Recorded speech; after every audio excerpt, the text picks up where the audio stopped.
assalaamu calaykum. Waxaan rajaynayaa inaad nabad qabtiin. Maanta waxaan ka hadli doonaa nin la odhan jiray aw-maxamuud cabdi huube oo ahaa runtii nin af-maal ah, abwaan ah, oo murtiyahan ah. Sheekooyinka laga soo wariyaana ay runtii ahaayeen kuwo xikmad badan. Laakiin inta aynan gudagelin barnaamijkeenan maanta, fadlan haddaad ka heshay barnaamijkan like saar, naguna soo bir adoo meesha cas naga caddaynaya.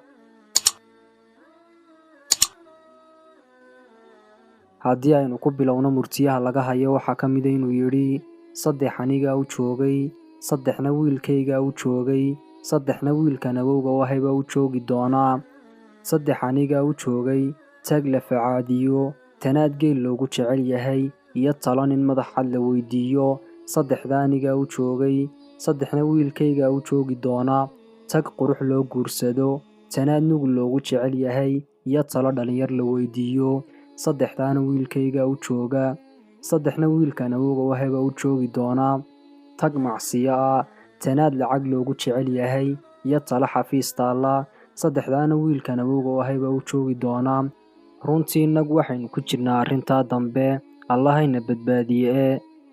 Murtiyaha kale laga soo wariyo waxaa ka mid ah, waxaa jirtay 3 wiil oo walaalo ahaa. Midkii ugu weynaa iyo midkii dhexe ayaa hal mar 2 gabdhood soo guursaday. Markii ay dhisteen gabdhihii ayaa wiilkii weynaa isla markiiba dhintay. Kadibna markii wiilkii la xabaalay oo gabadhii asaydii qaaday 3 biloodna ay ka soo wareegtay, ayaa wiilkii yaraa damcay inuu gabadhii walaalkii ka dhintay uu mehersado. Waxaana u diiday kii arooska ahaa ee dhexe oo isna damcay inuu 2 xaasba isku darsado. Markay isqabsadeen ayaa iskula yimaadeen aw-maxamuud cabdi huube oo Ilaahay xikmad iyo caqliba ku manaystay. Markay u yimaadeen ayaa uu gurigii fadhiisiiyey, shaahna waa uu keenay, dacwadoodiina si wanaagsan baa uu dhuuxay.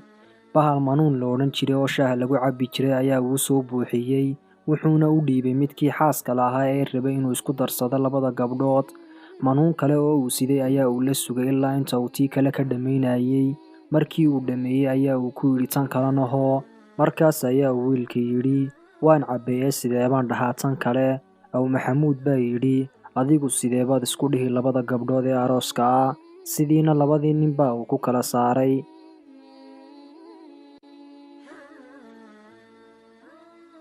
Murtida saddexaad aynu ka soo qaadanaynaana waxa ay tahay, waxaa la yidhi nin baa meel fog oo galbeedka Soomaalidu degto uga yimaaday abwaanka oo jooga gobolka Afdheer ee deegaanka Soomaalida Itoobiya.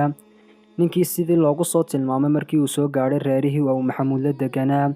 Markaas ayaa uu ku soo baxay nin ilmo maqala xambaarsan, yacni neef fadhiya ilmo uu dhalay ayaa uu xambaarsanaa. Waana isa salaameen ninkii socotada ahaa iyo kii ilmaha adhiga xambaarsanaa. Ninkii socotada ahaa ayaa yidhi, waxaan u soo kacay oo aan rabay ninka la yidhaahdo aw-maxamuud cabdi huube. Waxaana uu ugu jawaabay, waad heli doontaaye hortiina mari. Waana uu kaxeeyey gurigiisii ayaana uu geeyey oo uu u goglay. Kadib ninkii si wanaagsan baa uu sooray oo xoole ayaa uu loogay. Habeenkii waa la iska seexday, aroortii ayaa uu haddana si fiican hilib ugu sooray. Markaas ayaa uu warramay oo uu yidhi, aw-maxamuudkaad raadinaysaa waa aniga ee ii warran. Ninkii baa yaabay waxaanuu yidhi, nin yahow meel heble ayaan kaaga soo kacay, intaasoo meelna waa aan kuu soo maray, magacaaga iyo muuqaaguna isma lahaa.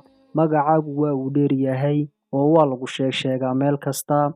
Aw-maxamuudaasunbaa la hayaaye, waa maxay muuqaalkaagan aadka u liitaa? Aw-maxamuud baa yaabay oo yidhi, oo maxaad moodaysay? Ninkii socotada ahaa baa yidhi, waxaan ku moodayay inaad shaal tilitaar ah, 2 bafto oo maxamuudi ah, kaba iskaarba ah, sunnadii iyo duubkii inaad ku labisan tahay. Xaluuskuna inuu 2 low kuu jooga ayaan moodaye, ninkaagan dhuuban ee arradan kumaan malaynayn. Aw-maxamuud baa yidhi, war sideenad iigu malaynayn? Xila awrkoodna waan ahay, marti xilkaskeedna waan ahay, xaas adoogidiina waan ahay.